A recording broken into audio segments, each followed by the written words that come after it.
Hi sa lahat!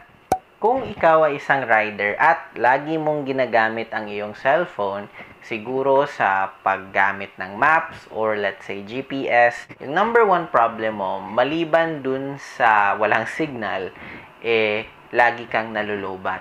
Okay naman kung meron kang power bank, pero yung power bank nalulobat din. So, ngayong araw, gagawa tayo ng napakasimpleng DIY. Pero alam ko, yung mga baguhan pa lang, hindi pa sure kung paano gawin to. So, i-explain ko ng mabuti. So, ngayon, meron tayong device na to. Ano to? Ito ay napakasimpleng phone holder lamang. Pero, hindi lang siya basta-basta phone holder. Buksan natin. Actually, yung device na to, binibenta ko siya dito sa amin locally. Ayan.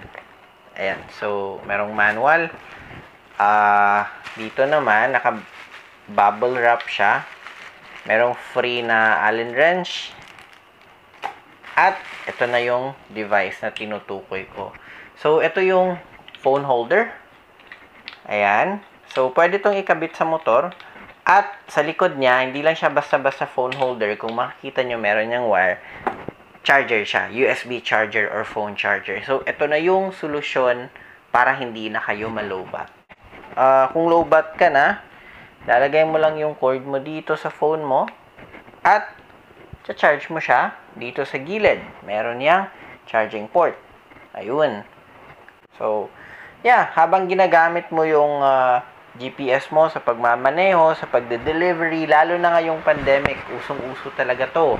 Yung delivery service, kagaya ng Foodpanda, Grab, Maxim, at iba pang local delivery couriers. Maganda kung gamitin nyo to. So, paano gawin yan? Well, punta tayo sa JT Garage.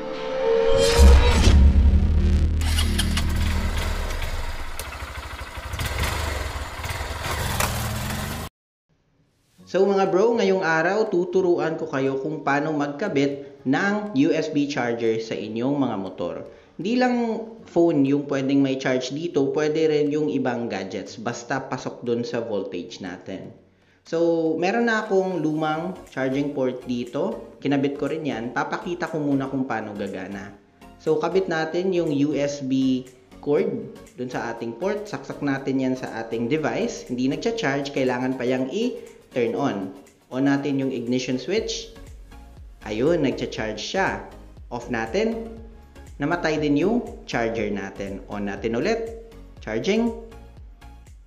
Off natin. Ayan. So, normally mga bro, yung mga motor na 150cc and below, wala talaga silang charging port na kasama. Pero, merong mga new models ngayon, lalo na sa 2020, kahit 125cc, meron ng charging port. Pero, alangan naman, bibili pa tayo ng bagong motor para lang magka-charging port. So, the easiest way and the cheapest way is mag-install na lang ng USB charger. So, timing na rin sa paggawa ng video ko kasi gusto ko talagang magpalit ng USB charger. Kasi yung luma ko, kung makikita nyo dyan, wala yung kasamang phone holder. So, papalitan natin siya ng charger na merong phone holder para isa na lang sila.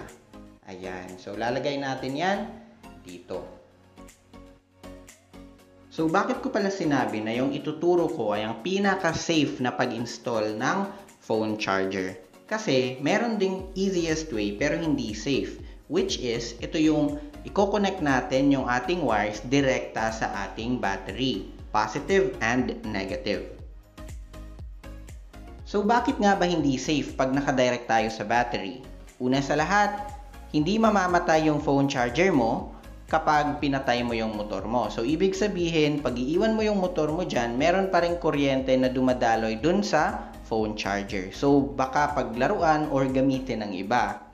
Pangalawa, kapag direkta nating itatap yung ating wires dun sa ating battery, kailangan pa nating mag-install ng fuse. Kasi, pag direkta tayong magko-connect sa battery, hindi safe pag walang fuse. Prone tayo sa short circuit. So, additional trabaho na naman at additional gastos.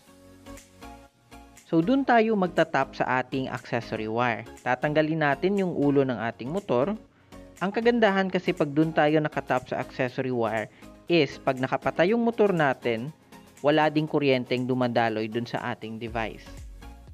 So, paano ba natin hanapin yung accessory wire? Napakadali lang gawin yan. Tignan nyo yung susian ng iyong motor. Sa ilalim niyan, merong nakakabit na dalawang wires. Isa dyan yung accessory wire. So, dito sa motor ko, sinundan ko siya at nakita ko yung wires na to. So, kung makikita nyo, merong brown at merong white. So, sa motor ko na Fury 125, yung accessory wire dito ay yung brown. Ibig sabihin, pag nakapatay yung motor ko, wala itong kuryente. Pag naka-on yung motor ko, meron itong kuryente. So, dito tayo magtatap.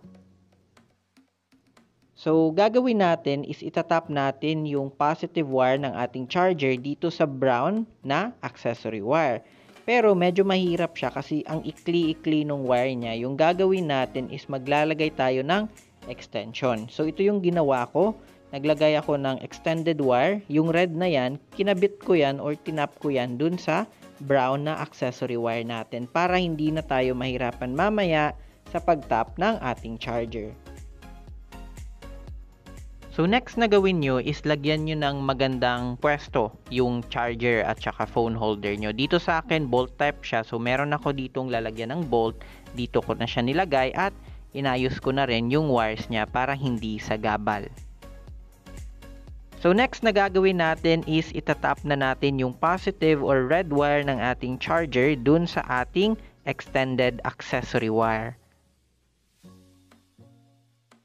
Ayan, so bros, nakabit ko na siya ng maayos. Baka magtaka kayo bakit ang daming wire ngayon dyan. Actually, hindi lang naman charger yung nilagay ko dun sa aking accessory wire. Meron pa akong mga horns at meron pa din akong auxiliary lamp. So, dyan ko rin tinap yung aking mga accessories. So, dinagdag ko lang yung aking charger. Ayan, secure lang natin yung connection nila at balutin natin ng electrical tape or shrinkable tube. Ayan mga bro, so secured na yung connection ng positive wire or red wire ng ating charger. So, binalot ko siya ng electrical tape ng mabuti para hindi na talaga matanggal yan. So, next na gagawin natin, meron pa tayong black wire or negative wire sa ating charger. Ito yung negative. So, napakasimple lang gawin yan. Kailangan lang natin yang i-connect direkta sa body ground. Or, kung gusto nyo ng mas malakas na negative electricity is i-direct natin siya dun sa ating negative pole ng ating battery. So, yung ginawa ko, meron kasi akong wire na pinagapang mula sa battery, negative pole ng aking battery, papunta dito sa may ulo ng motor ko. Ayan siya. So, dyan ko siya itatap dahil makakasigurado talaga ako na good source siya of negative electricity.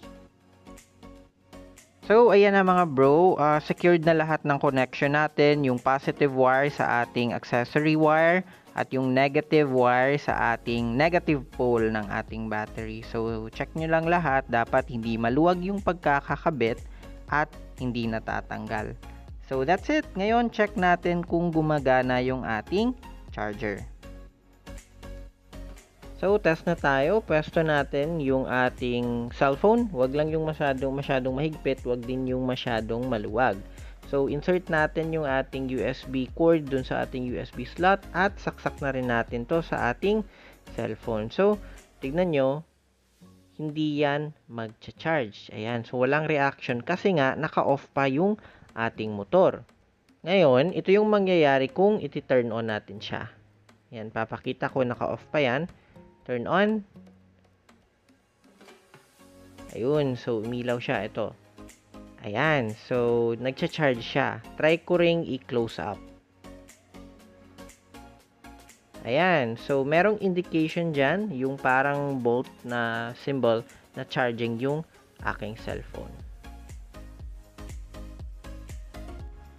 Final look muna tayo mga bro. Kung makikita nyo, made of alloy yan, hindi ma-vibrate at napakatibay.